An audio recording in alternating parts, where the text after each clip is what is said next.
Hello everyone friends, welcome back to के doctor Keshav Vishwakarma. आपके लिए नया टॉपिक लेकर आया हूँ। आईवी फ्लूइड बताऊंगा आज क्या होता है। आईवी फ्लूइड कितने प्रकार का होता है।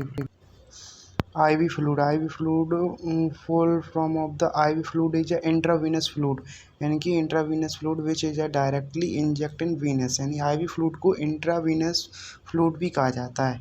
इन्हें सीधे वेंस के अंदर लगाया जाता है। ये कितने प्रकार के होते हैं। एक तो NS होता है, TNS होता है, RL होता है, D5, D10, D25 मैनिटोल, यानी कि NS की बात करते हैं तो नॉर्मल सैलाइन होता है, और DNS डेक्स्ट्रो नॉर्मल सैलाइन होता है, RL वाले रिंगल रेक्टोस सॉल्यूशन होता है, और D5, D10, D25 solution mannitol.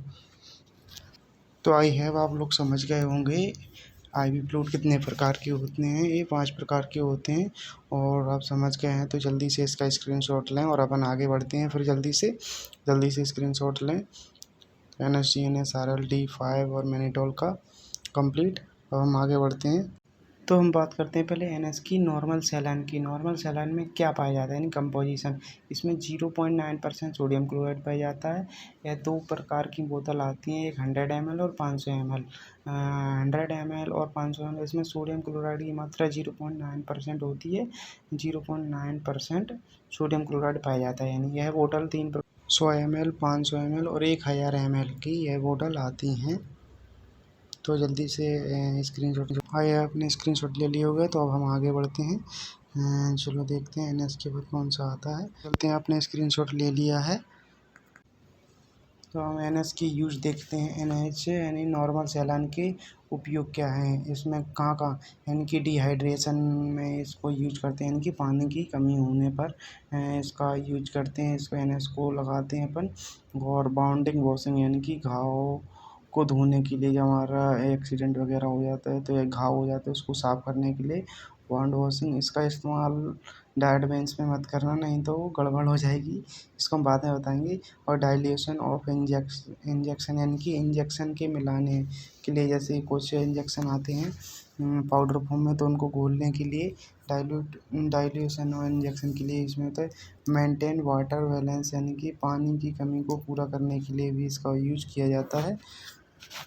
तो ये सब इसके यूज हैं। आगे बढ़ते हैं। अब हम बात करते हैं DNS कंपोजिशन में डेक्स्ट्रो नॉर्मल सैलाइन। इसमें क्या पाया जाता है। इसमें 0.9% NaCl और 5 ग्राम डेक्स्ट्रो शुगर, यानी कि इसमें 0.9% तो सोडियम क्लोराइड है, और 5 ग्राम शुगर की मात्रा बढ़ गई। 500 ml की बोतल में 0.9% तो NaCl और 5 ग्राम डेक्स्ट्रो। तो जल्दी से आप स्क्रीनशॉट लें, फिर हम आगे बढ़ते हैं। और इसकी बोतल देख लीजिए, इसकी बोतल है, और यह बोतल कांच में भी आती है। तो हम आगे बढ़ते हैं। DNS का यूज क्या होता है। DNS डेक्स्ट्रोज नॉर्मल सैलाइन का इस्तेमाल कहाँ कहाँ होता है। डिहाइड्रेशन में करते हैं अपन, और ब्लड प्रेशर को कम करने में। और यहाँ पर मेरी एक गलती हो गई टाइपिंग करने में। हाइपरटेंशन नहीं, सॉरी, यहाँ पे हाइपोटेंशन है, यानी कि ब्लड प्रेशर को कम करने में। हाइपोटेंशन, प्लीज़ मेरी एक गलती हो गई, इसको मैं एक्सेप्ट करता हूँ, आप सुधार लेना।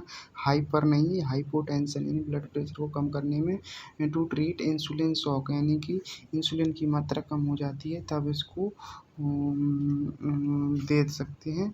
और एक्सीडेंट केस, यानी कि एक्सीडेंट केस में रोड पर देखा होगा ब्लड लॉस हो जाता है, तो उसमें वाटर लॉस हो जाता है, और शुगर भी कम हो जाता है, इसलिए अपन को ये DNS दे सकते हैं उस पेशेंट को। तो इसको हाइपर को हाइपो में बदल लेना। और हम आगे बढ़ते हैं।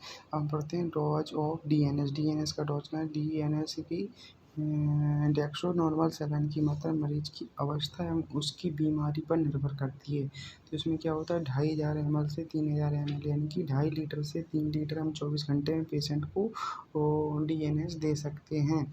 और 24 घंटे में मरीज को 2500 से 3000 ml डेक्स्ट्रो दिया जा सकता है। और इसमें एक बात याद करना है अपने को, शुगर के मरीज को डेक्स्ट्रो नॉर्मल सैलाइन नहीं देना है, क्योंकि पता है कि उसमें शुगर की मात्रा पहले ही से है, और शुगर के पेशेंट को हम अगर DNS देंगे तो उसकी शुगर हाइपरटेंशन में पहुंच जाएगी, यानी कि हाई हो जाएगा शुगर, तो उस पेशेंट को दिक्कत आ सकती है। इसलिए हमको DNS नहीं देना है शुगर के पेशेंट को। तो हमको पहले उसकी जांच करनी है शुगर की, तभी हमको DNS उसको देना है। वैल्यू शुगर है तो उसको DNS नहीं दे सकते हैं, अपन NS दे सकते हैं। तो आप इसका जल्दी से स्क्रीनशॉट लें और फिर हम आगे बढ़ते हैं। DNS के बाद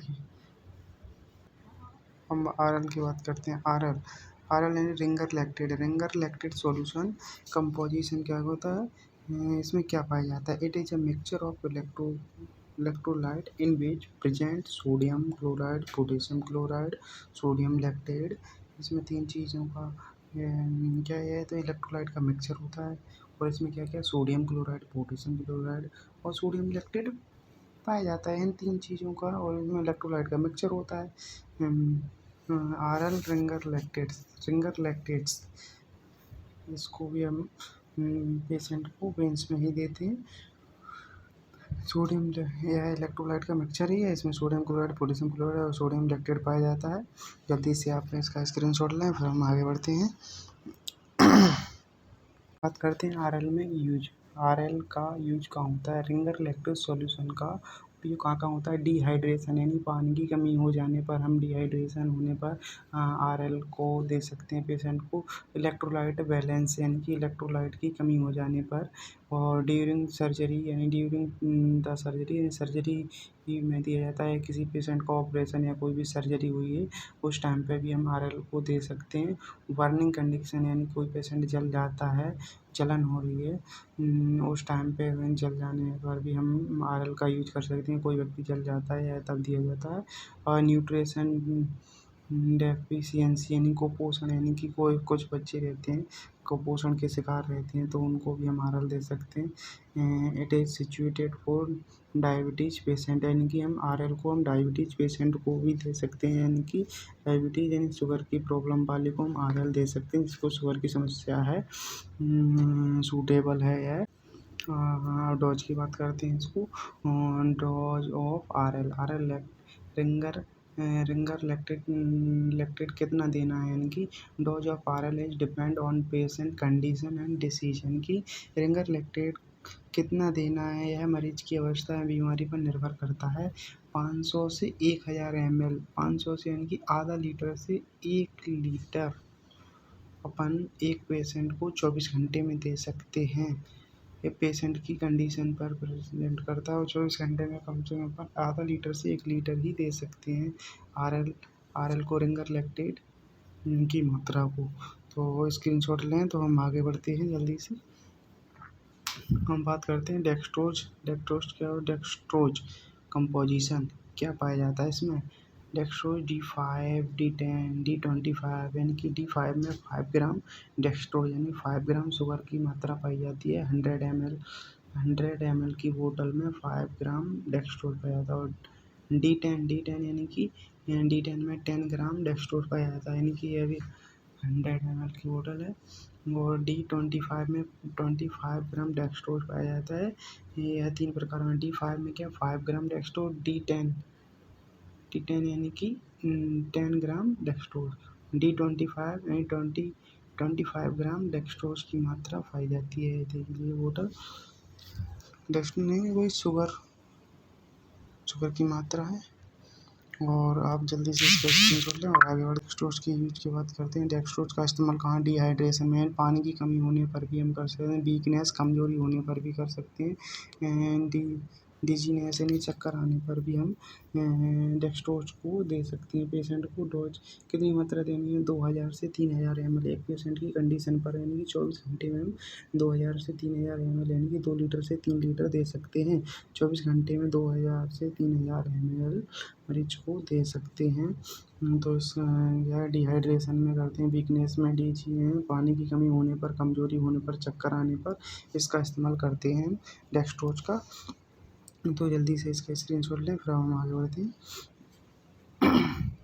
डिहाइड्रेशन में, वीकनेस में, डिजीनेस एंड पानी की कमी होने पर, कमजोरी होने पर, चक्कर आ रहे हैं तो भी हम डेक्सट्रोज को दे सकते हैं। डेक्सट्रोज अपने को पता है कि D5 में 5 ग्राम। अब हम बात करते हैं मैनिटोल। इस मैनिटोल को जरूर समझ लेना है, मैनिटोल बहुत इंपॉर्टेंट है। देखिए मैनिटोल की बोतल ऐसी होती है, देख लीजिएगा। यह क्या है, this is a type of diuretic solution. Diuretic solution का मतलब क्या है, इसमें यूरिन की मात्रा को बढ़ा देता है। जिसमें किसी पेशेंट को यूरिन की मात्रा बढ़ गई है तो अपन इसमें क्या है, मैनिटोल सॉल्यूशन दे सकते हैं। जिससे किसी भी पेशेंट को यूरिन की मात्रा बढ़ गई तो उसको दिक्कत होगी, इसलिए अपन उसको मैनिटोल देंगे, जिससे पेशाब बार बार जाएगा तो उसको वो कंट्रोल हो जाएगी। तो इसमें क्या होता है, 100 ml पानी में 20 ग्राम मैनिटोल पाया जाता है। 20 ml तो अपन समझ गए हैं कि ये डियूरेटिक सॉल्यूशन अर्थात यूरिन की मात्रा को बढ़ा देता है। मैनिटोल देंगे तो यूरिन की मात्रा और बढ़ेगी, जिससे पेशाब जाएगा पेशेंट बार बार, तो इसको यह समस्या दूर हो जाएगी। तो आइए अब आप सब लोग समझ गए होंगे। तो मैंने आपको पूरा डिटेल में समझा दिया है कि ANS क्या होता है, DNS क्या होता है, RL क्या होता है, मैनिटोल क्या होता है। ये सब चीज़ आप सारी चीज़ों को आप समझ चुके हैं। तो वीडियो को ज़्यादा से ज़्यादा लाइक करें एंड शेयर करें। मैंने आपको बिल्कुल पूरा शुरू से NS, DNS, डेक्सट्रोज, मैनिटोल सारी चीज़ें समझा दी हैं। Thank you.